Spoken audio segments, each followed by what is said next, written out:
So I'm the top part of that animal's shoulder. We're going. That's a good idea. You guys can see that bone right there. This is a bone-in pork butt.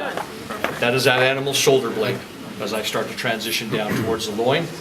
This round bone right there, that is the beginning of that humerus bone. That's going to be part of that front leg going forward. This is a bone-in pork butt. Very popular out here. A lot of Hispanic places are just taking that. They're cooking that whole. Nice copper pot in the back of the carniceria. And I've seen those, okay? They're making carnitas out of that. Or else if they're barbecuing that, they're going to put that in a smoker or a barbecue rig for 7, 8, 9, 10 hours. And that thing is just going to be falling on there. Barbecue pork. Why the bone, Brent? Does it make Flavor. Yeah. Some people will say that it's flavor on there. The difference between a bone-in pork butt and a boneless pork butt is about 20 cents a pound. And so that bone's actually, total weight-wise, pretty small. It comes right out when you roast it. You Just pulls cook right that out. off, that thing's gonna come out just clean as can be. So it's very easy to remove, but that's the only bone structure That's it. that is in that pork butt. We've taken the neck bones and the other vertebrae bones off of there. I've seen them too when they cook it. It just comes right out. Yeah. Yeah, it just pulls right out and there'll be absolutely no meat on there.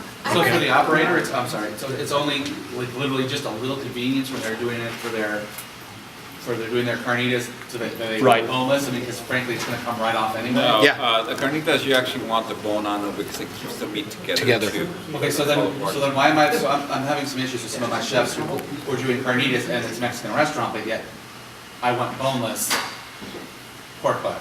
It depends on the cooking, what procedure they're using for cooking it. Okay. Yeah, Some like- guys they're not really carnitas, they're really just frying pork. It's not carnitas. And some- that's why they prefer it without the bones, they're cooking it a lot faster. In the application, there's a dish called pibil, where you use more of a cushion type meat for the juice. Right. And it's a different cut than actually using a bone in. Okay, and we'll talk about that in just a minute, but that's the upper part of that shoulder. Again, that's going to require a low and slow heat process. It's going to have some moist heat to it. There's a lot of connective tissue in there, a lot of complex movement that animal's doing on that shoulder. So that's something that, a lot of connective tissue in there, a lot of different muscles in there.